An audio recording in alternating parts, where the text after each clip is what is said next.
It is such a great privilege, a great challenge indeed, to introduce our speaker today, Professor Chris Frith. It is a challenge because it is difficult to introduce Chris without slipping into cliches, hyperbole, and so on.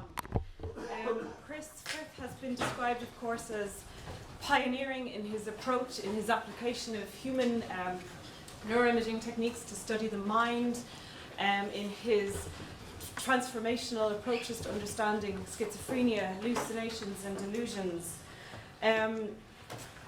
He has been described in The Guardian as one of the most acclaimed academics living in Britain.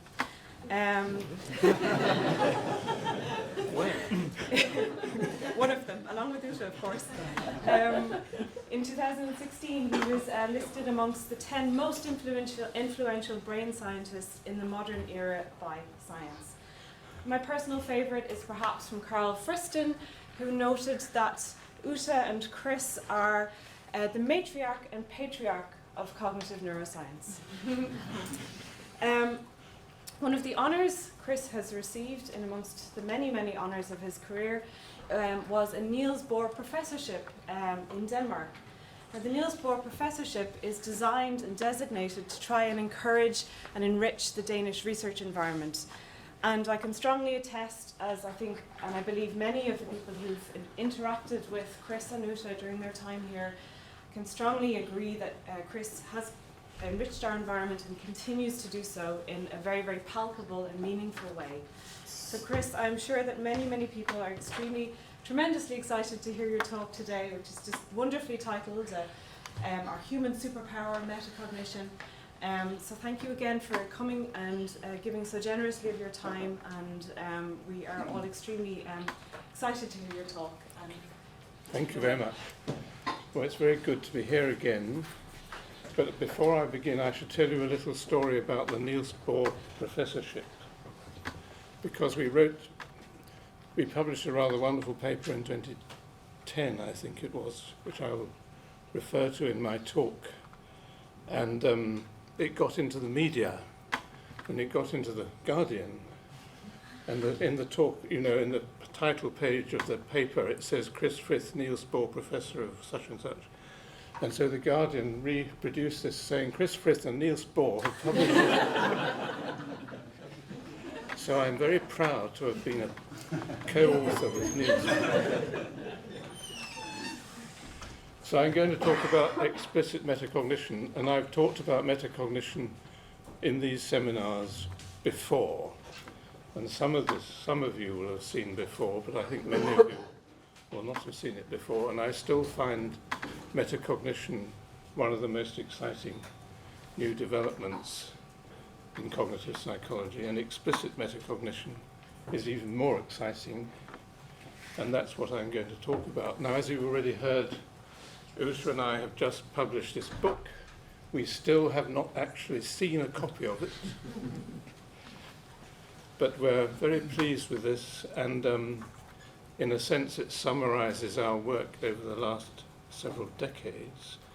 And this is the contents page, and I've realized that there's an error here, because you will see we have contents, we have cooperation, we have competition, we have computation, we have culture, and then we should have had conclusions.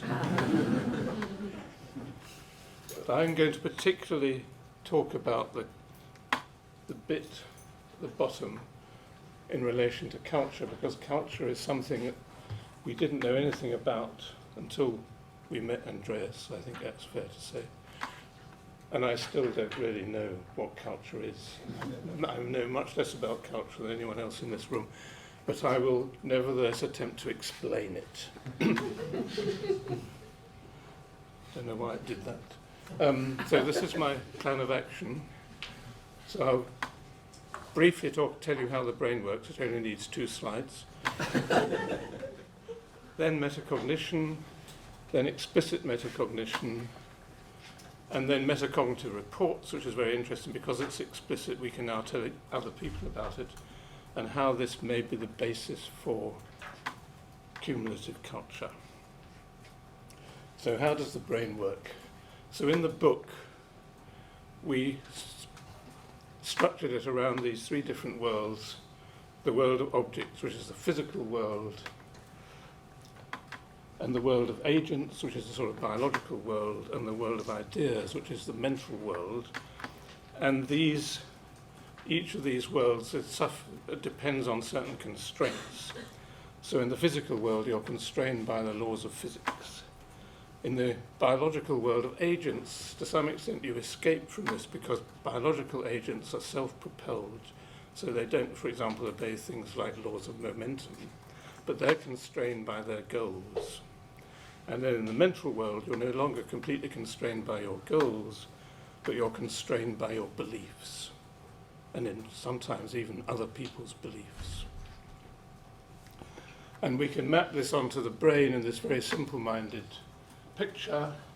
So at the bottom level, the sort of physical level, you have, I vaguely think, relating to model-free learning. So on the basis of your history and the stimulation that comes in, an action is produced, and this all happens at an unconscious level. At the next level up, you have something like model-based learning, so you actually have a model of the world based on your history and your sensations. And this model determines what you decide to do, which causes the action. And at this level, you have some sort of primary form of consciousness, which some people call sentience. So you have subjective experiences of the world relating to this model. And at the top level, you have you're actually now reflecting on this level below. So you actually have a model of the decision maker. You can reflect on your model of the world. Is it a good model? And this is what one might call metacognition, because you're not only having subjective experiences, you're able to reflect on these subjective experiences. And to some extent, this corresponds to Kahneman System 2, where you reflect on your decisions. This is Kahneman System 1, where you just have gut feelings. And Nick Shea and I, by analogy, have called this System 0. So that's how the brain works. Now, what about metacognition? Metacognition is a very basic property, I think, of brains. And here's the most simple version, which is sometimes called corollary discharge or reafference. So it's, you send a motor command to the motor system, that an action occurs causing sensory feedback, which you are there aware of. So there's the actual outcome of your movement, but at the same time, a message is sent. There's a sort of minder system, as Uta calls it, which is monitoring this system below. So when you send your intention to move, a message goes to the minder and predicts what the outcome of your action should be, and then you can compare what you expected to happen with what actually happened. And if there's an error, this is essentially a metacognitive signal. And this process is critical for distinguishing between movement, things that you cause in the world by your actions, and things that happen in the world independently of actions. And this system is found in virtually all creatures. It's certainly found in electric fish, for example. And one suggestion is that this system emerges as soon as organisms evolve which can move under their own power, because at that point it's important to make this distinction between what's coming. Is it due to me, or is it due to something in the outside world? So that's the most basic form of metacognition. And these are the sort, and so I'm talking about signals that come in which tell you something about the function of a lower level system, which is a sort of definition of metacognition. And examples of such signals is the precision of the channel, the sensory channel, which I'll talk about in a moment. How reliable, how noisy is it? And then there are prediction errors, which I just showed you an example of. Again, they're telling you something about how the system is working. And obviously with these very basic metacognitive signals, these happen both at an unconscious and at a conscious level. So this is one of my favorite experiments, not done by me, sadly, an example of metacognition. So in this experiment, the task is to estimate the width of this bar, and you have two sensory inputs. You can see the bar, and you can feel the bar with your thumb and first finger. But you don't see the bar directly, you see it via the computer screen. So the clever point is that you can add noise to the visual signal. Now, in the normal case here, the estimate of the width is entirely based on vision, because vision is a very precise signal and touch is much less precise. And so what happens here is you increase the amount of noise in the visual signal, though of course the noise in the touch signal remains constant. If you add enough noise to the visual signal, then the estimate is entirely based on touch. So here you know they're completely inaccurate if they can only use vision. And there's a sweet spot at this point where if you combine touch and vision, you can actually get a better estimate of the width than from either touch or vision on their own. And this advantage, which is shown here, can be entirely based on the precision of the two signals. So when vision is very precise, you just use vision. When vision is very imprecise, you just use touch. And at intermediate stage, you can link the two based on the relative precision of the two sensory inputs. So this is an example of metacognition at work, and I am fairly confident that all this processing happens at an unconscious level. So here's another picture of how the brain works, where I'm making a distinction between explicit metacognition and implicit metacognition.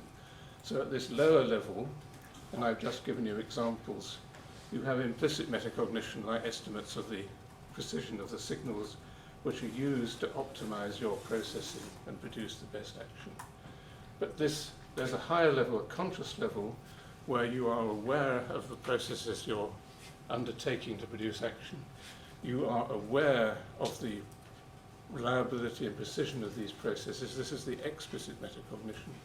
And what is exciting, of course, is that you can tell other people about your explicit metacognition.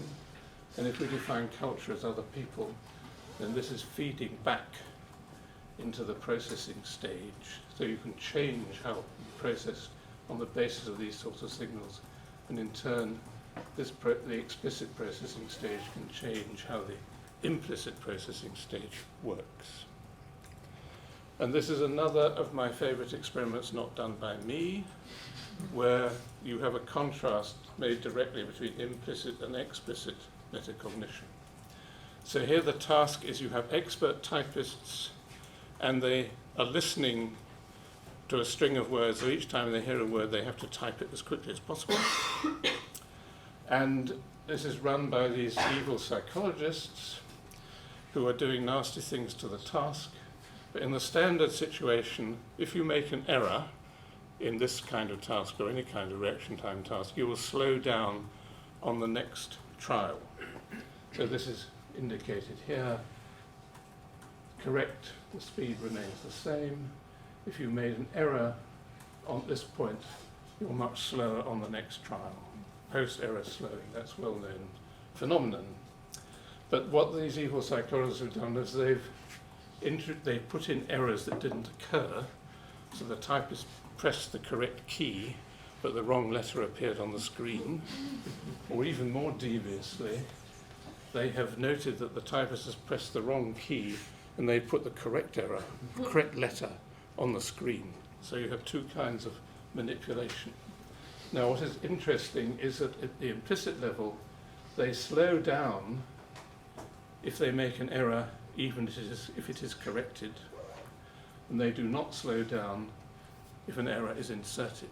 So at this level, the metacognitive monitoring applies only to what they actually did, and they get this automatic slowing down. But the extra piece of the experiment was that after each word was typed, I think, roughly speaking, they were asked how confident, had they made an error or not.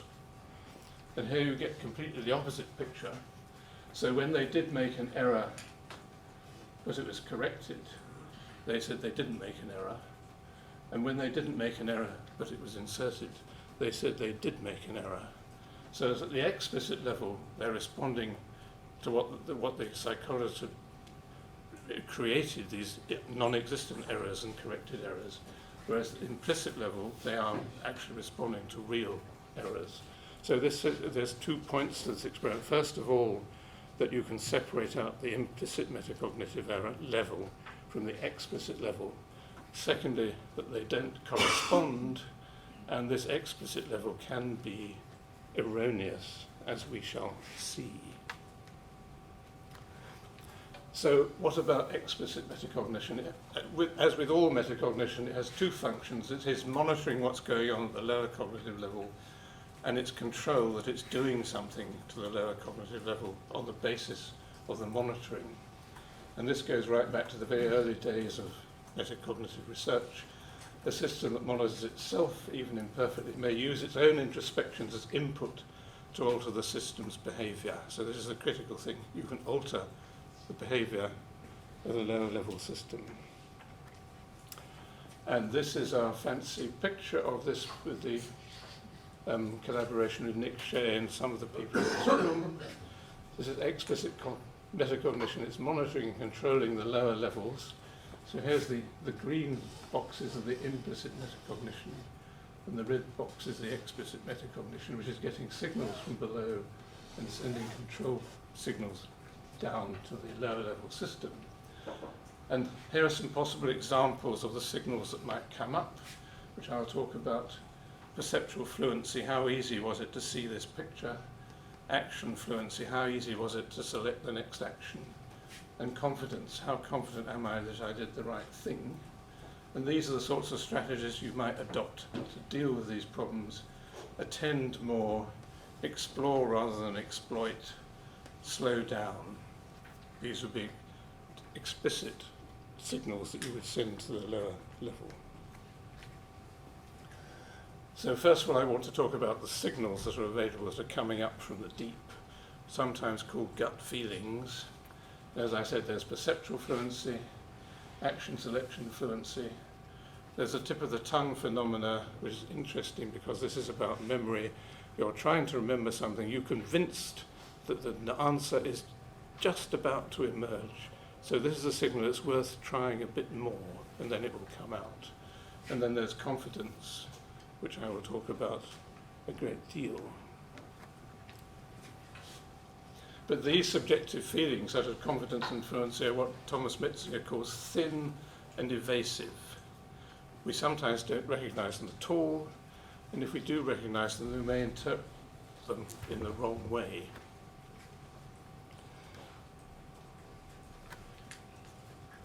So first of all, I want to talk about perceptual fluency. So this is the ease and speed with which we perceive things. It's a feeling that we can report to others. You can say to somebody else, I found this easy to see, or I found this difficult to see. But as I said, we don't always interpret this feeling correctly. And here is some experimental evidence for this. This is the famous experiment associated with science, published in Science a long time ago. He presented people with sequences of stimuli which were irregular octagons. It must have been an extremely boring task. And they were shown pairs, which was a one that they had seen and a new one, and they had two questions. Can you identify which one you saw before, and which one do you prefer, which they called affect? And the results are very clear. If they were asked which one you had seen before, they were a chance. If they were asked which one they preferred the one they had seen before, highly significantly. And subsequent work by Raber and colleagues show that this effect is driven by perceptual fluency. So if it's easy to see, you prefer it. And this is perfectly sensible because presumably the things you prefer, you look at a lot. So it becomes easier to see them. But the interesting point is, why did people not realize that this was a signal of familiarity? They could have used it to decide which one they had seen before, but they did not. And there's an experiment to be done here to see whether you can teach people that this is a signal of familiarity. If anyone does it, please tell me the answer. This is, you get the same sort of thing with action selection fluency, can also be misinterpreted. So when our action selection is fluent, we feel more in control, and this is reasonable because practice makes our actions more fluent and more accurate. But the link between the feeling of fluency and the competence can be broken by priming at a particular action is going to be required, or even by transcranial magnetic stimulation messing up the system. And the feeling of fluency that you now have no longer reflects accuracy. So you can actually, by these manipulations, make people think they're in control when they're not. And this is based on this feeling of fluency, which is now decoupled from accuracy. Now this is a very old picture, which I'm very fond of, from Tim Challis, called it the supervisory attentional system, which is very much along the lines we've been talking about. We have a low-level system here, which he called contention scheduling, which was a jargon from computing in those days. And then you have this supervisory attentional system, which is obviously some sort of metacognitive channel, which he pointed out can alter the functioning of the contention scheduling. What is interesting is he failed to put in the arrow which you need to indicate that something is coming up from the lower level system into the supervisory attentional system to enable you to monitor it. And this is a very simple example of saying when things go wrong in this system of physics, then you have to take some sort of action. And the question is, what are the actions you can take, and is there evidence that you can alter the functioning of the lower level cognitive system?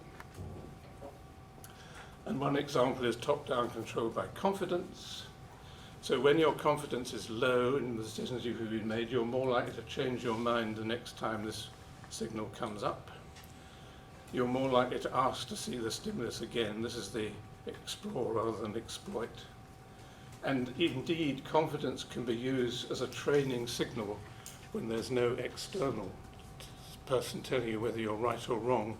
You can assume that if you're highly confident, you're probably right. If you're highly unconfident, you're probably wrong. And this can be used as a training signal, and indeed you see in the brain, you see activity in the relevant areas in response, as you would for real external rewards and punishments for this kind of confidence. So this is an example of using these explicit metacognitive signals for altering the functioning of the lower cognitive processes. Now let me just give you another example of how you can have a strategy to help your behavior. So this is verbal fluency, which I used to study in great detail many years ago and is used a lot in clinical psychology. Produce as many names as animals as possible. You'll do quite well to begin with: dog, cat, tiger, lion, and you've no idea why it happens. It's just the names come into your mind, having been given this instruction. But eventually you'll run out. They'll stop coming into your mind. What do you do then? And this is one strategy. I will now look for animals beginning with A, and lo and behold, aardvark and axolotl spring into your mind from nowhere. And this is an example of how you can use this top-down strategic processing to improve your performance. This is an absolutely terrible graph. It is not mine. This is about regret. An anticipated regret is obviously a high-level feeling, can alter your behavior. So this is the idea that you have auctions. In one kind of auction, you simply bid your money and you're told you didn't get it. Another type of auction, you bid your money, not only are you told that you didn't get it, but you're told what the winning bid was. And if the winning bid is not much higher than your offer, then you deeply regret that you didn't offer more. And this is called loser regret. So in these lines here, you have no regret. That is to say, because you're not told what the winning bid was, there's no opportunity for that kind of regret. If you know in advance that you're going to be told what the winning bid is, so that there's a possibility of loser regret, you actually bid more. So this is an example almost of a future feeling changing your behavior now. So I mean, I think the data is clear, but there should have been a much, much better way of presenting it. Now, what about metacognitive reports? So far I've just talked about these feelings that you have and how they can alter your behavior. But the sort of uniquely human ability is that we can talk about these metacognitive feelings to other people. So this is explicit metacognition. It has a mechanism is needed for communicating to others about the states and functions of your subpersonal system. This is euphemism borrowed from Dan Dennett, which really means unconscious. And explicit metacognition also entails a mechanism through which communication from others can alter states and functions of this lower level system. So let me give some examples of explicit metacognition, sharing our feelings with others, how it affects our behavior. This is, of course, still my favorite experiment, which was carried out here when we first arrived at the Interacting Mind Centre. And the question was, are two heads really better than one? So they were given a simple and extremely boring signal detection task, except instead of being in a closed room by themselves doing it, they were doing it with somebody else, which suddenly makes it a much more interesting task. And the exciting result was that if they disagreed, they then had a discussion and decided what the correct answer was. And this correct answer from the dyad was significantly better than the correct answer from the best person working on their own. And it can be explained by this very simple equation where these S's are the sensitivity of the two people to the situation. And this gives a very good fit to the data, given you have people of roughly equal sensitivity. And I'm deeply impressed by this because it has no free parameters. It fits the data. And of course, the critical question was, what did they talk to each other about while they were coming up with this joint decision? And Christian and Ricardo spent hours and hours analysing the data from this experiment, and what they talked about is confidence. So that's why it's called confidence sharing. Basically, you choose the decision of the more confident person on each trial, and the more they talked about confidence and the more they worked out a scale for talking about confidence, the better this advantage was. And my sort of simple-minded explanation of how this works is that when you're doing this very boring task, occasionally you will have a lapse of attention, or you won't have seen it properly. This is very unlikely to happen at both people at the same time, so you can effectively remove these lapses of attention by this confidence sharing procedure. But the interesting thing is that this confidence sharing, when we tell people how confident we are, it doesn't necessarily relate to how confident we are really, or how confident we should be given the data. And recently Steve Fleming and Nathaniel Dorr have come up with this model of how confidence might work. And you have a sort of first order system where, for example, you might be deciding between two decisions. You collect evidence for one, you collect evidence from the other, and obviously you choose the one with the highest evidence.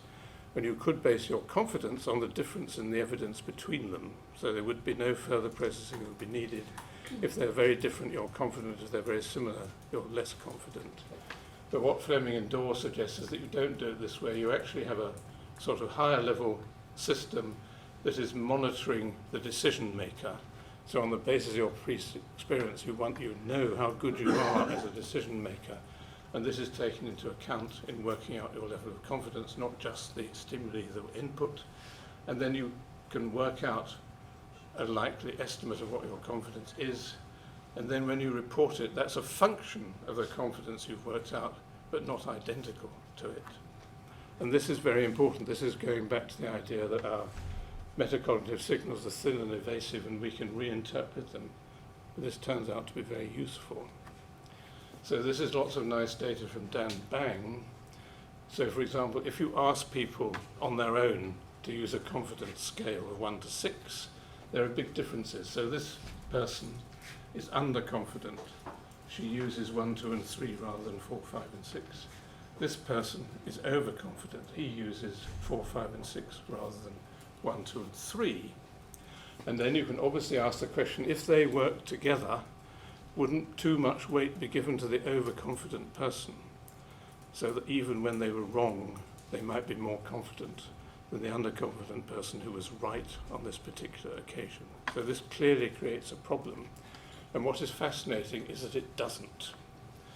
So this is an experiment for some reason carried out in Iran, where we had pairs of people, and this is them working on their own, And you can see there's no, this is, member 1 might have a confidence of 2, and the other member of his pair might have a confidence of 5 or so. There's no correlation between their reports of confidence. But as soon as they work together in this task, they align themselves. So they adapt their confidence reports to fit the other person. So the underconfident becomes more confident and the overconfident becomes less confident, if that's what's needed for the optimum combination. So this is an example of how you modify your report to optimize a situation in a collaborative situation. There are obvious problems which I won't go into here, but if you have a very incompetent person, this causes all sorts of trouble, so never work with incompetent people.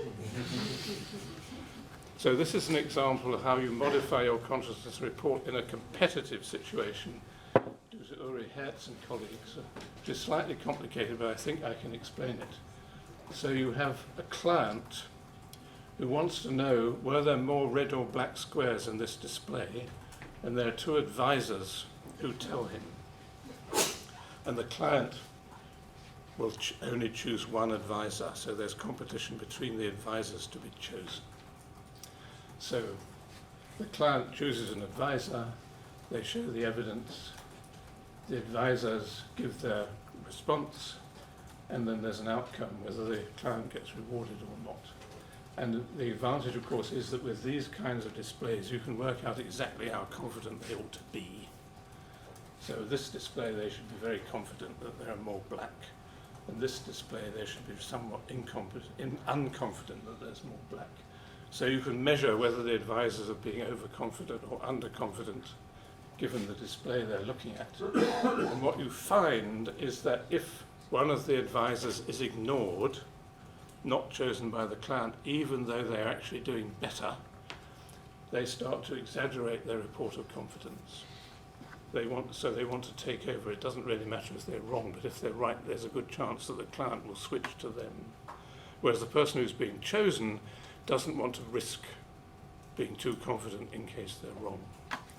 So this is an example of modifying your report of confidence in a competitive situation.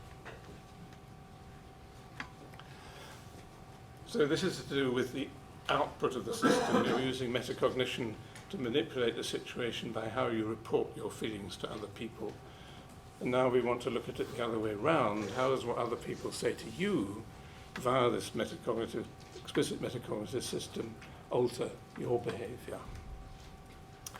And this is a nice example about ego depletion, which is this belief that if you do hard mental work, it depletes your mental effort muscle, and it's difficult to do hard mental work afterwards. You need to have a rest.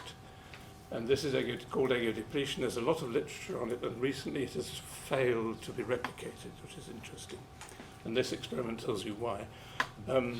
So they had 2 groups doing the standard task, which is something like you have to sit next to a plate of marshmallows and not eat them, which is supposed to be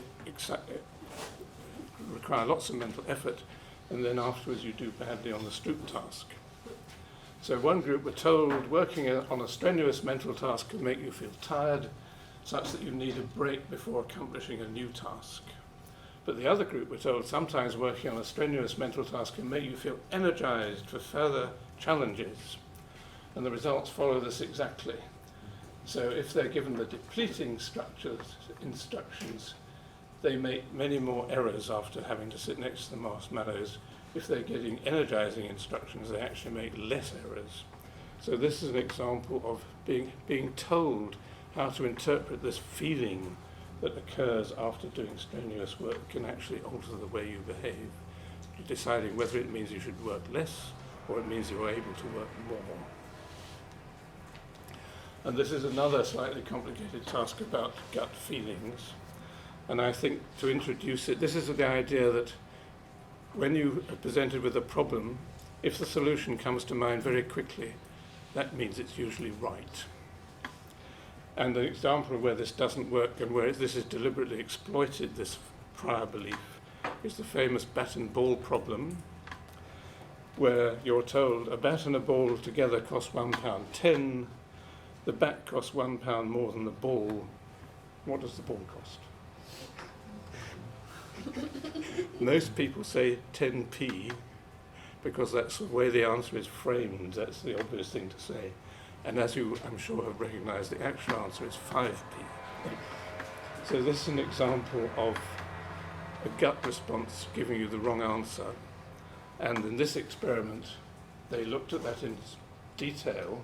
So this is at the lowest level, they call the first order representations. You have the problem is presented, you decide whether it's easy or difficult, and then you decide whether it's true or false. And if you believe that if it's easy, it must be true, and if it's difficult, it must be false, that would be your outcome. And that's represented at the second order level. Your belief is, if it's easy, it's, if I find it easy to come with an answer, it must be true. If it's difficult, it must be false. And basically what this is saying, you can have a social interaction where the teacher tells you this is the wrong way round. When it's easy, it's usually false. When it's difficult, it's usually true. And this can work so that you can actually change the way people respond to these problems by giving them these kinds of instructions. Now, of course, as you heard, I used to be a brain scientist, so I want to talk a little bit about the brain and how do instructions work at the level of brain function. And this is done, my favourite example of this is using a trust game.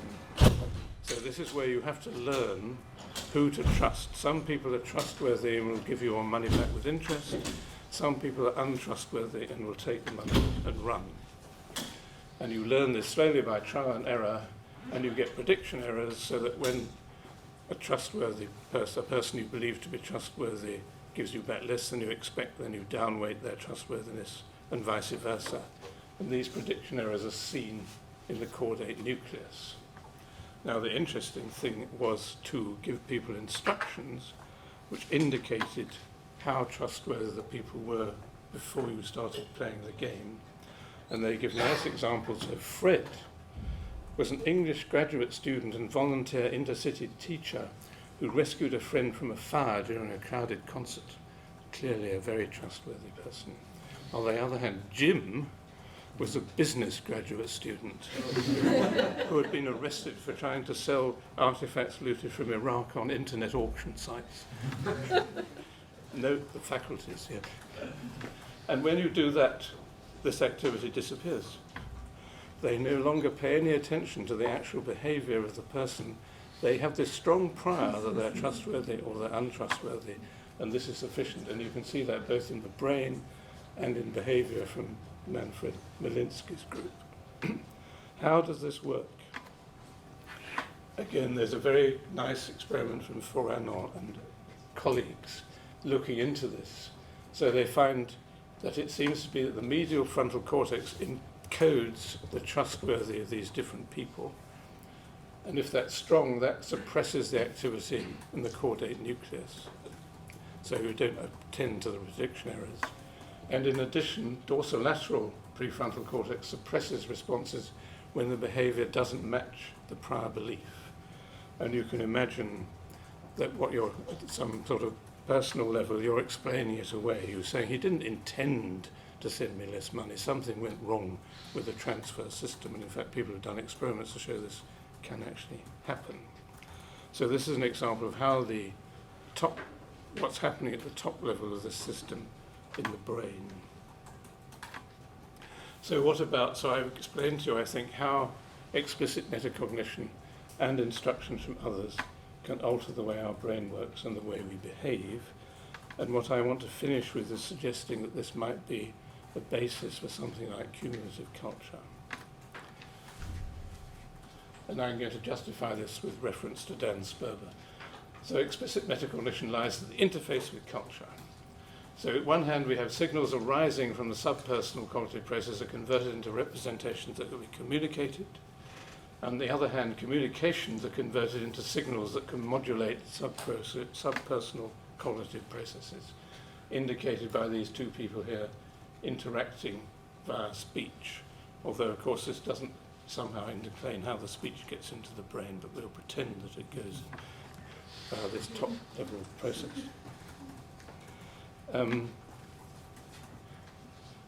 So I'm suggesting that this kind of metacognitive sharing is the engine of cumulative culture, creating consensus, predictability, and potentially greater accuracy. And of course, this is the way science works.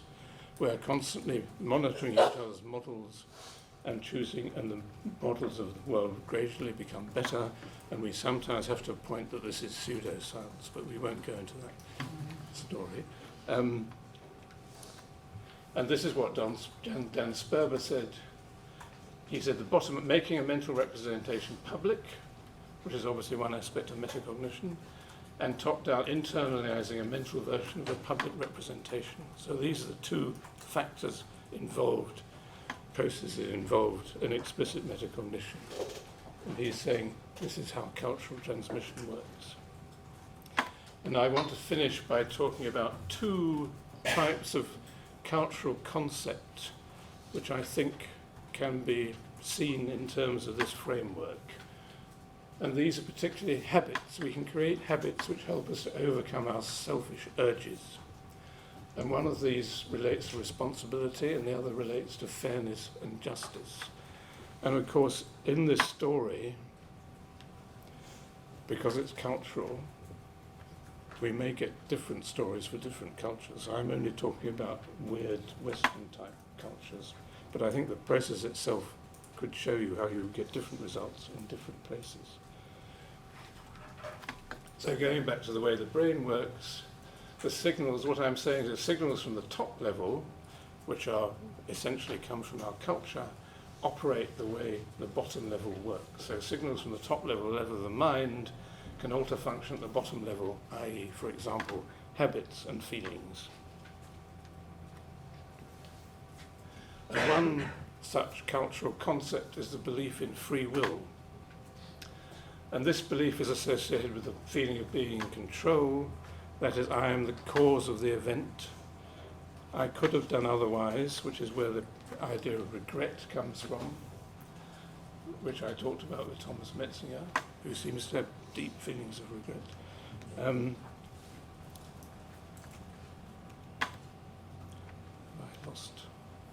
I seem to have lost control. No.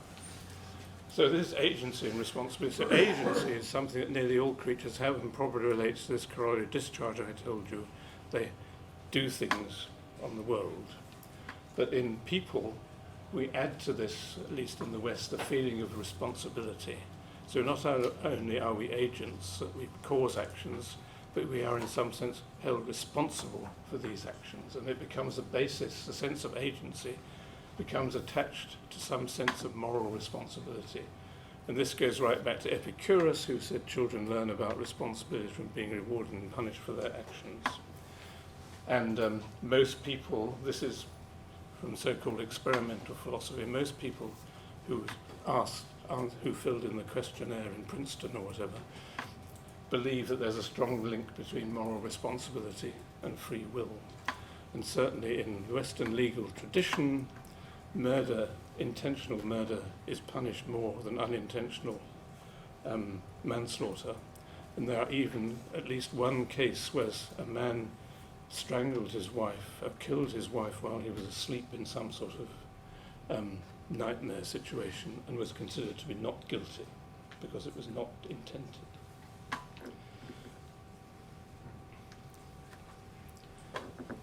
So we have this connection is built up between agency and responsibility, and we require the habit of behaving responsibly. It feels bad if we do something irresponsible, and that we don't have to think about it. It's just a feeling that happens. Responsible behavior becomes a habit. And I think you can make a similar story about the feeling of fairness. So the idea is that sharing resources should be fair. And we all know from our children that when they get less of cake, they shout out, "This is unfair." But also you have to learn that getting more than others is also unfair. And most of us, not all, sadly, most of us have this feeling of iniquity aversion. And this is some experiments I did with Haruno in Japan, where the amygdala is activated when people see or get unfair offers. So unfair offers become like a threat, like a snake. been put down to this very basic level of functioning. And the feeling of unfairness, which I think is closely related to the feeling of injustice, becomes rapid and automatic. And of course it's hard work to overcome our responses to unfairness. We have to think of some clever way to justify unfair behaviour and pretend that it's not really unfair, like you think of trickle-down economics. It's perfectly fair that all these people have lots more money than I do. And Rawls, who's the sort of father of theories of justice, is essentially saying that through top-down effects of instructions and culture, behaving according to the tenets of justice has become habitual for us. So we behave in a just manner without having to think about why we're doing this. We just do it. And this intuitive and inflexible behaviour actually gives a signal of our moral status to others. So there's an experiment showing that people who make moral decisions quickly are perceived to have higher standards. So going back to the brain, how does the brain relate to all these cultural processes? This is from our book, and is obviously very broad brush, hand-waving, framework type stuff. So the medial prefrontal cortex is particularly concerned with values and intentions of others. The orbital cortex is much more concerned with my own cultural values, such as fairness. And at this point, saying something is unfair is, computation equivalent to saying that something tastes nasty. And the dorsolateral prefrontal cortex is concerned with action. It represents or enforces our cultural norms for action. I long ago talked about this area of the brain as sculpting the response space. In this case, it's culture that has sculpted the response space, which is now inherently presented in dorsolateral prefrontal cortex. And a final nice experiment, not by me, demonstrating how all these things interact. So this is where people were given descriptions of harm that had been caused by someone, and descriptions of harmful acts activated the amygdala, as you would expect. But these could be were suppressed if the harm was described as unintentional or accidental.